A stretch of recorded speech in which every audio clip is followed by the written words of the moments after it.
Olá pessoal, aqui é o Carlos Martins para mais um giro de mercado em 5 minutos, dessa vez para o dia 23 de 5 de 2013, com os fechamentos do dia 22. Ibovespa subindo 0,3%, fazendo um pavio de baixa aqui, né? Ele deixou uma sombra superior muito alta para trás, ele foi lá bater no triângulo, depois ele foi bater exatamente na resistência dos 57.096, máxima 57.098, né? Então bateu na resistência certinho, que é onde também estava aquela linha de tendência que a gente traçou alguns dias para trás, né? Com base nesses fundos aqui, enquanto ele dava essa alta, tá? Então ele foi lá tocar todo mundo, mas voltou muito. A gente vai ver o Dow Jones também fazendo um movimento muito semelhante, que é uma indicação de baixa, né? Isso aqui chama estrela cadente. É um sinalzinho de baixa bem montado, aconteceu aqui atrás, ó, também, um padrão bem parecido com o de hoje. Esses daqui são um pouco diferentes, esses dois que aconteceram aqui, mas também remetem a um pavio de baixa, né, que fica aqui para trás a sombrinha superior. Ele continua dentro do triângulo, o triângulo para ser rompido mesmo, com força, com fechamento, só na semana que vem, então continuamos aí à espreita do que vai acontecer. Como o Dow Jones está fazendo uma sinalização também feia, pela primeira vez em muito tempo, né? Um candle grande e feio, deixa eu ver daqui a pouco. Então, se engrenar uma baixa lá no Dow Jones, é bem provável que o Ibovespa siga aqui, porque o Ibovespa está seguindo essa alta. Então ele pode também seguir a baixa. Falar de OGX, a OGX está bem encalacrada aqui no meio dos triângulos dela e da casa do 1,60 até o 2,01. Hoje ela chegou a subir um pouquinho, 3%, aqui para ela é pouquinho, né? 1,79, tá? Então, máxima 1,83, mínima 1,84.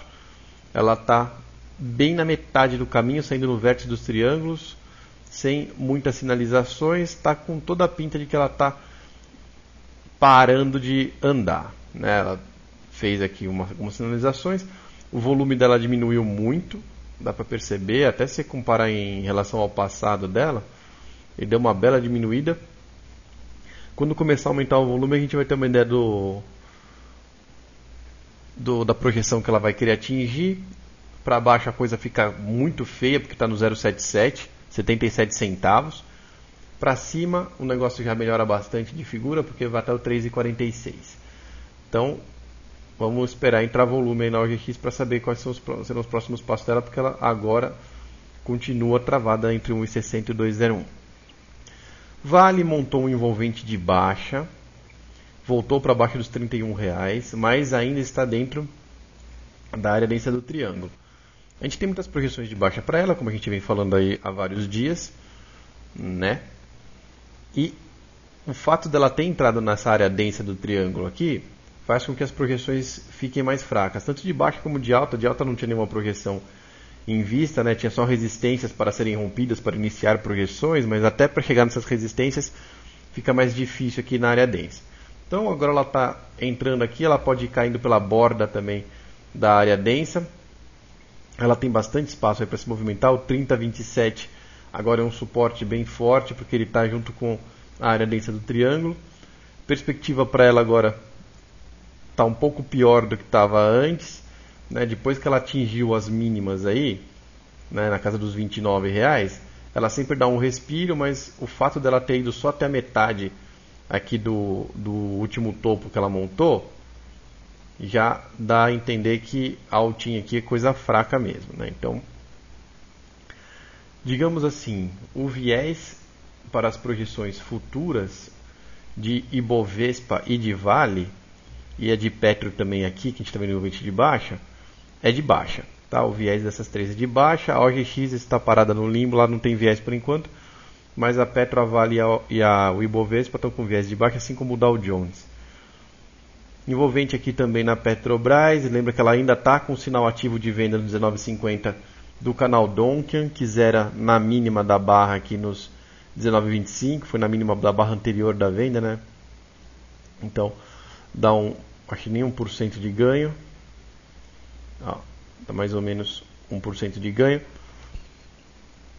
Essa sinalização do envolvente é sempre mais forte do que outras sinalizações, como por exemplo nuvem negra, ou piercing line, ou bebê abandonado, mas ela está numa sinalização de lado, né? Então, tanto aquela bandeira que eu falei para vocês que estava parecendo montar aqui, tanto para cima ela tem que perder o 20,82, como para baixo ela precisa perder o 19,25, que é a projeção aqui do canal Donkin, para dar alguma definição. Esse envolvente de baixa está indicando aqui um toque nos 19,25, mais provável, mas queda mesmo, né? Tendência de baixa e não viés de baixa, só perdendo os 19,25. E para finalizar, vamos mostrar aqui o Dow Jones, que fez aquela figura feia que eu estava falando lá no gráfico do Ibovespa. Ele fez aqui um pavio bem grande de baixa, né? Ele passou para cima dos 400, lá foi até o 500, né? 559 era a outra resistência dele, ele foi até o 542. Isso logo na abertura, né? Ou seja, com um movimento de largada, parece que estava represado. Depois disso ele veio caindo, passou aí algumas horas caindo direto, tá? Sem parar. Foi segurar lá na linha de tendência de alta, que está vindo desde lá de trás, desde que ele começou essa subida toda.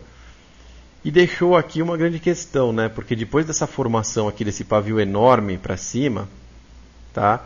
E de chegar nessa linha, a perda dessa linha de tendência, e se ele segurar nesse suporte de baixo aqui, 15.130, fica configurado praticamente um topo aqui e o início de uma correção, né? Ele não tem sinais de alta, como vocês podem ver, ele subiu direto. A última sinalização que ele tinha de projeção era dos 15.400 pontos, que é o 61,8% do Fibonacci, que é essa projeção aqui. Então ele chegou na última projeção por figura de alta, o que tinha para cima era só resistência teórica, mesmo o esquema que ele fez alguns dias para trás, aí, algumas semanas para trás.